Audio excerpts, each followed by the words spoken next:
Since it's been so long since the rivalry was last played, I guess how do you talk to your players about what it means, and do you have anybody coming in to talk about it with the players, give speeches, etc.? We gave a little background history today of where it's all the way back to the border and what the border stood for in past history, and free states and slave states, and kind of went through the whole history of where these two states have been competitive and not always agreed, and then went through when the first game was played and all the things that have gone on from there and where the series is at.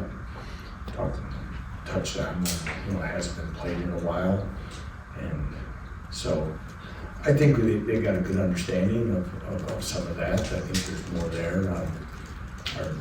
From coaches and staff, it was educational through this process. But the bottom line is we got to go play football. So, possibly some outside former players that still could be in play, but these games they can be intense. There's a lot of things about it making it special. To me, it's what makes college football special. But at the same time, it's still a matter about how you prepare, your focus, and everything you put into it, and then going out and executing on game day. It's not, as I say, we always want to be an enthusiastic team and not an emotional team. Your emotions sometimes can take in directions that can be counterproductive sometimes. So I want to make sure that this team is well prepared and focused on playing their best football to date, because we're playing a very good football team. A team that's won 21 games over the last 2 years, got off to a very good start last Thursday, and it'll take our best football to date of the season to come out with a win, and our team understands that. I guess from the football standpoint, what have you noticed about Missouri on tape? Extremely talented. You can see they've done a great job since Coach Drinkwitz has been there as far as recruiting, balancing high school and portal players. They've added nice additions across the board. Height, size, speed, what you'd expect out of a competitive SEC team. The defensive ends are very, it's an excellent defensive line, but the defensive ends are extremely twitchy and quick off the edge. The size up front at the D tackle spot, they're still very athletic. So again, those things are always going to be challenging. Athletic linebackers. Trotter, young man, Trotter played at West Virginia last year. We played against him. Offensively, again, they've added a quality quarterback through the portal that is a dual threat guy. He's an excellent runner. Was productive at Penn State in the role that they used him. An excellent running back with quickness and speed that transferred from Louisiana Monroe. Again, explosive receivers. They're able to create explosive plays last Thursday. All the things that, like I say, that we want a balanced football team to be, and they have that. And again, those are the challenges that we have to match.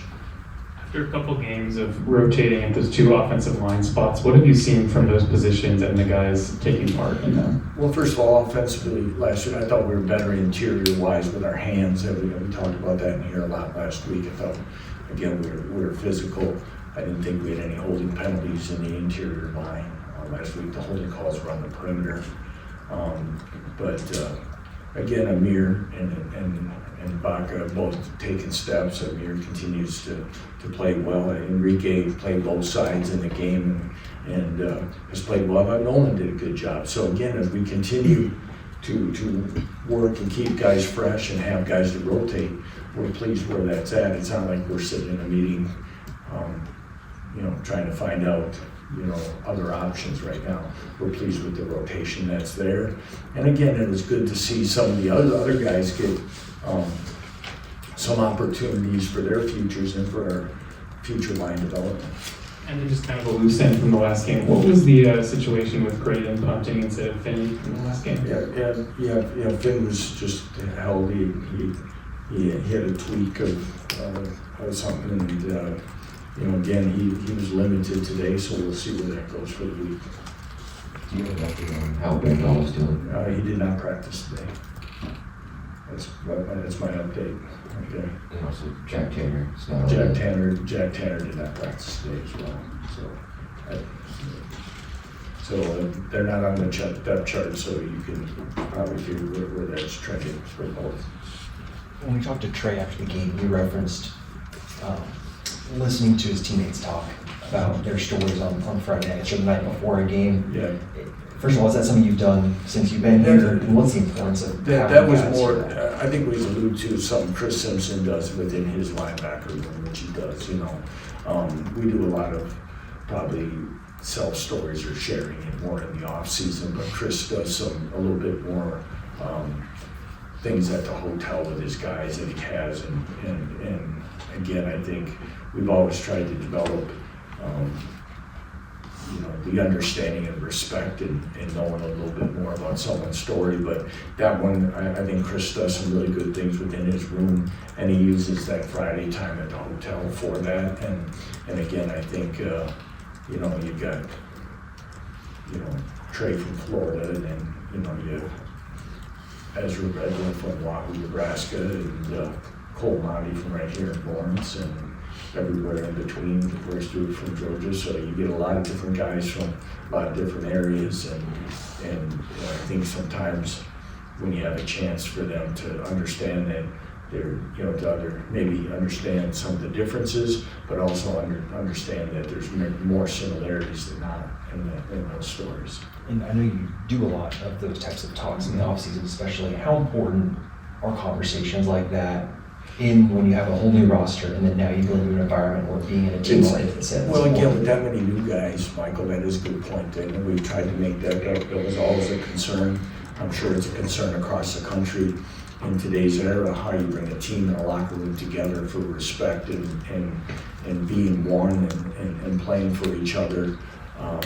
That is something we have, I think I've said here before as well, is we feel strong about that it has come back to us about many of our portal players talk about differences, and one of the things they do talk about is the locker room, and that guys hang out and talk more, and some of that comes through some of these things in mutual respect and understanding. With Prabula at Missouri, obviously he was with Andy at Penn State. How do you go about the background checks on him and what he maybe did there? Do you talk to Andy? What's that like? I talked with Andy, spent some time with Andy this summer, and he just talked about that he's really outstanding young man and really handled a tough situation about entering the portal. Said I think he practiced the morning before he actually went in, which says a lot that it was a tough decision, and obviously the timelines of which we're under, and this is difficult for teams like that. But raved about him as a person, as a quarterback, and you can see that in a real extended period of time that he's a very good quarterback, and he's difficult to defend because he's a really good guy.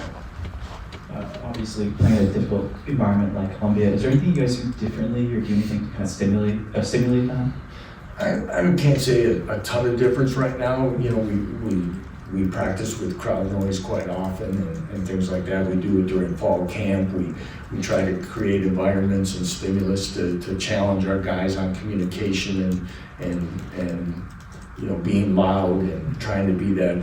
Many times, obviously, that'll be increased or more frequent this week, especially being the first road game and it being a sellout, things like that. So you try to keep that in the forefront as you talk about those important things. Lance, I was wanting to know if you've been out around town in the last few months and just noticed people ask you about this game or treat it a little different just with the KU fans. Yeah, I've been asked about this game for a long time, John. It's been, I was walking in here yesterday and somebody stopped me. My wife and I were at church yesterday and somebody wanted to talk about it. I didn't know that was the right time to really, somebody said, kick their butt, but didn't say butt, and it was in church. I didn't really think it was appropriate, you can tell it's picked up, it seems, ever since, like I said, whether it be through the summertime, whatever, it's, you try to push it off until it's the game week. I guess now we've got to address it, right? And ready to go. And you can tell people are excited, and it's good. And like I said earlier, I think that's what makes college football what it is, and things like this. And but again, wanting to be done the right way. And we believe in doing things the right way, and competing hard on the field, and have it settled there, not in the parking lot or in the stands or all those different things that may happen at times. We want to make sure that we're at our best when our best is needed. Lance, you were at Whitewater the last time this was going down, and when Mizzou left for the SEC, and obviously realignment was happening everywhere. Did it register with you what was happening around the country at that time with these types of rivalries? I'm sure you weren't super well versed on any of them. Probably not. Not to the extent. I heard about this rivalry when I got the job.